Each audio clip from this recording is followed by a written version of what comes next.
L'invité de la matinale sur NC Première. Et ce matin, nous avons le plaisir de recevoir la présidente d'Ensemble pour la planète, Martine Corneille. La première partie avec les questions de Thierry Belmont. Bonjour Martine Corneille. Bonjour messieurs, bonjour à tous. Bonjour. Vous avez été destituée de la présidence de l'œil. L'œil, c'est l'observatoire de l'environnement créé pour surveiller l'impact de l'activité de l'usine du Sud. Est-ce que vous avez réussi à avaler la pilule ? Non, elle est vraiment amère, puisque avant même que l'œil n'existe, j'y travaillais déjà, j'y suis depuis plus de 9 ans, alors même que certaines personnes qui se sont prononcées comme moi siégeaient pour la première fois, voire la 3e ou la 4e. Donc non, les conditions dans lesquelles ça s'est passé sont franchement inacceptables. Inacceptable pourquoi ? Alors déjà parce que cette éviction fait suite à un chantage exercé par Vallée, qui ne s'est pas caché, le représentant de Vallée l'a dit en séance, c'est elle ou nous. Elle, en l'occurrence, donc Martine Corneille. Alors, ce qui m'est reproché, c'est en fait d'avoir, il y a à peu près 3 mois, communiqué avec la casquette de PLP sur la condamnation de Vallée par le tribunal de police dans le cadre de la 2e fuite d'acide. L'industriel a considéré que je mettais de l'huile sur le feu et que donc il n'était pas envisageable que je puisse conserver la présidence de l'Observatoire. Il n'y a pas de mélange des genres, effectivement, comme on vous le reproche ? Écoutez, je vous prends à témoin, monsieur Belmont. Est-ce que, depuis 2 ans que je suis présidente de l'œil, vous m'avez donné la parole à ce titre ?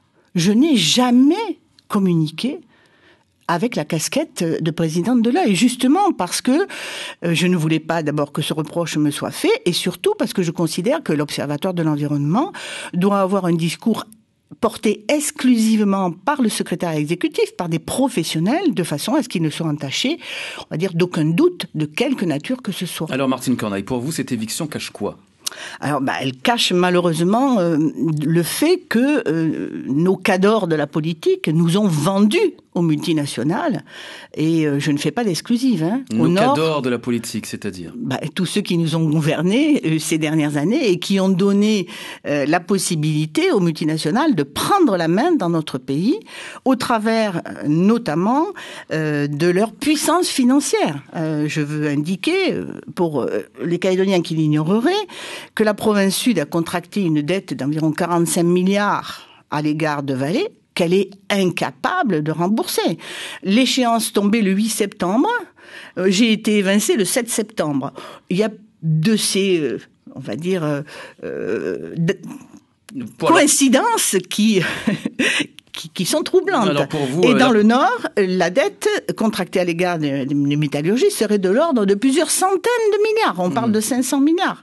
Donc comment voulez-vous que la Nouvelle-Calédonie puisse, on va dire, exercer son autorité face à des monstres pareils. Oui, donc, pour vous, donc, la Nouvelle-Calédonie, la province Sud avait le couteau sous la gorge et c'est Vallée qui mène la danse ? Tout à fait.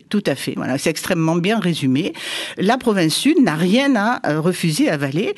Alors, on le voit passer au travers des décisions qui sont prises par la province Sud et qui bénéficient toutes à Vallée. Alors, ça a commencé par l'octroi d'une autorisation d'exploitation minière pour 20 ans dans des conditions de suivi environnemental grand guignolesques. Ça a continué avec le refus de sécuriser réglementairement le financement de l'œil. Ça s'est poursuivi avec le relèvement du seuil de manganèse dans les rejets à queue du Grand Tuyau.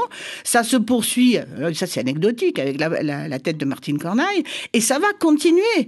Je vois aussi que les autorisations d'atteinte aux espèces protégées, aux écosystèmes d'intérêt patrimonial sont délivrées à tour de bras. Oui, si vous parlez comme ça au sein du conseil d'administration, vous imaginez bien que Martine Corneille, que les discussions effectivement risquent d'être animées. On le sait, vous êtes une femme qui lâche rarement l'affaire, vous êtes pugnace. Est-ce qu'il ne faut pas parfois, Martine Corneille, être un peu plus modérée pour pouvoir faire avancer certains dossiers et éviter finalement, vous auriez pu éviter cette éviction ? Alors je veux vous indiquer que ce qui a été dit par certains participants, en l'occurrence qu'il fallait que l'œil retrouve sa sérénité, a été contredit, non pas par moi seulement, mais aussi par un certain nombre d'administrateurs, et pas des moindres, le représentant de WWF, représentant de l'UFC Que Choisir, représentant des activités touristiques dans le sud, toutes ces personnes ont indiqué que le déficit de sérénité depuis ces dernières années n'était pas imputable à ma présidence, mais y était antérieur. Parce que lié au fait que Valais ne respectait pas ses engagements contractuels, que ce soit en termes donc de subventionnement ou en termes de transfert de données. Donc pour vous, quand certains disent que le comportement de la présidente ne permet pas de tenir des débats apaisés, ce n'est pas vrai? Alors, je veux vous indiquer que sous la présidence Mapou, puisque c'est M. Mapou qui me fait ce grief, la sérénité était acquise au prix de renoncement. Voilà, c'est aussi simple que ça. L'Œil a déjà enregistré une baisse de son financement de l'ordre de 40%. On ne peut plus aller au-delà, on est à l'os. Ou alors l'Œil deviendra ce que j'appelle un machin.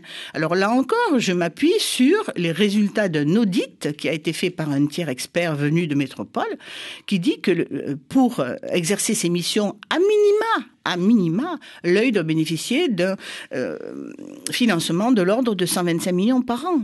Donc, de renoncement à renoncement, effectivement, on a la paix, mais l'environnement en pâtit. Oui. Donc, il faut savoir qu'est-ce qu'on fait autour de la table de l'Œil. Est-ce qu'on y est pour soi, pour se faire valoir ? Ou est-ce qu'on y est pour défendre l'environnement ? Et André Vama, le nouveau président élu, va défendre l'environnement selon vous ?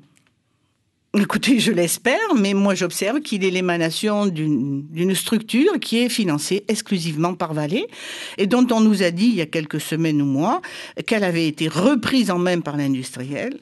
Faux débat, que rappelle André Vama, qui rappelle aussi que l'Œil est financé par l'industriel. La différence, c'est que à l'Œil, il y a d'autres financeurs. Il n'y a pas que Valais, d'une part.